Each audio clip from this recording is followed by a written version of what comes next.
नमस्कार, मी Poonam. News अनकटच्या top 10 या बातमीपत्रात तुमचं मनपूर्वक स्वागत करते. पाहूया टॉप 10 न्यूज. पहलगाम दहशतवादी हल्ल्यामुळे भारत आणि पाकिस्तानमधील वाढत्या तणावाच्या पार्श्वभूमीवर air chief marshal A P. Singh यांनी काल पंतप्रधान नरेंद्र मोदी यांची भेट घेतली.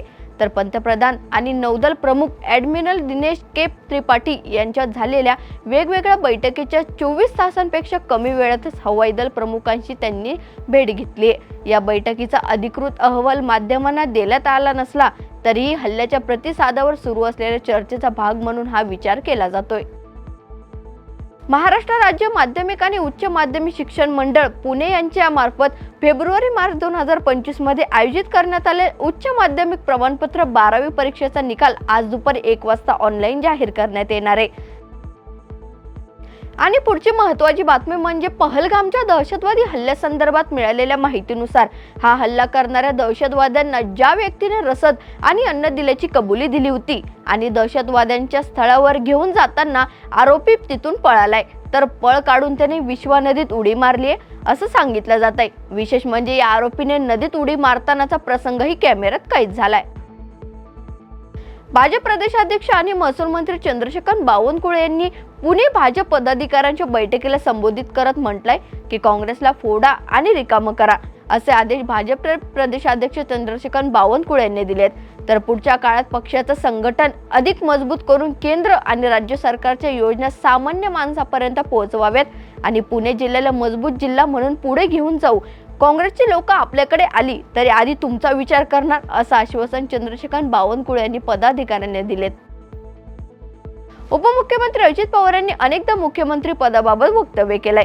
त्यातून त्यांची मुख्यमंत्री पदाची इच्छा देखील त्यांनी दिसून आली आहे. मात्र त्याच दरम्यान आता शिवसेना ठाकरे गटाचे नेते विनायक राऊत यांनी अजित पवारांना थेट मुख्यमंत्री पदाची ऑफर दिली आहे. अजित पवार यांनी महाविकास आघाडीमध्ये यावं, त्यांचे मुख्यमंत्री होण्याचं स्वप्न पूर्ण होईल असं विनायक राऊत यांनी म्हटलंय. तसंच एकनाथ शिंदे आणि भाजपमध्ये दुरी वाढत असून शिंदेंना नैराश्य आलंय असा टोलाही यावेळी राऊत यांनी लगावलाय. भाजप ही काँग्रेसचे नेते खाणारी चेटकीने. विरोधकांना फोडण्याचा जे भाजप प्रयत्न करताय त्याचा आम्ही निषेध करतो. नरेंद्र मोदी आणि देवेंद्र फडणवीस हे मोठं नेतृत्व सांगणारे नेते त्यांच्याकडे, परंतु ते काँग्रेसच्या भरोशावर निवडणुका जिंकतात हा विश्वास भाजपमध्ये असं म्हणत काँग्रेस प्रदेशाध्यक्ष हर्षवर्धन सपकाळ यांनी भाजपवर टीका केली आहे. भारतीय शेअर बाजारातून विदेशी गुंतवणूकदारांनी जानेवारी ते मार्च या काळात त्यांच्या समभागांची विक्री केली होती.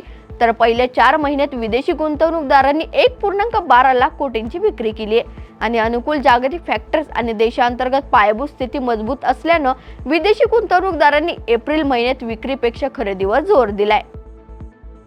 अमेरिकन चित्रपट उद्योगाला पुनरुज्जीवित करण्याच्या उद्देशानं अमेरिकेचे राष्ट्राध्यक्ष डोनाल्ड ट्रम्प यांनी अमेरिकेबाहेर तयार झालेल्या चित्रपटांवर 100% कर लादण्याची प्रक्रिया सुरू करण्याचे आदेश दिलेत. तर काल त्यांनी वाणिज्य विभाग आणि अमेरिकन व्यापार प्रतिनिधींना या संदर्भात निर्देश दिलेत. महाराष्ट्रातील अनेक शहरांचे तापमान 40 अंशाच्या वर पोहोचलेलं असताना आता गुजरातच्या समुद्र वाऱ्यांची चक्रीय परिस्थिती निर्माण झाली आहे. त्यामुळे पुढील 5 दिवस राज्यात अवकाळी पावसाचा अंदाज हवामान विभागाने व्यक्त केलाय. तर विदर्भ, मराठवाडा, मध्य महाराष्ट्रासह राज्यात वादळी वाऱ्यासह गारपिटीचा इशाराही हवामान विभागाने दिलाय. मुंबई गोवा महामार्गावरील कर्नाळा खिंडीमध्ये खासगी बस कर्नाळा खिंडीत पलटी झाली आहे आणि खासगी बसच्या या अपघातात 3 ते 4 जणांचा जागीच मृत्यू झाल्याची प्राथमिक माहिती आहे. तर काल कोकणात जाणाऱ्या खासगी बसमध्ये 35हून अधिक लोक अडकल्याची माहिती असल्यानं अग्निशमन दल आणि पोलीस मदतीसाठी रवाना झाले होते.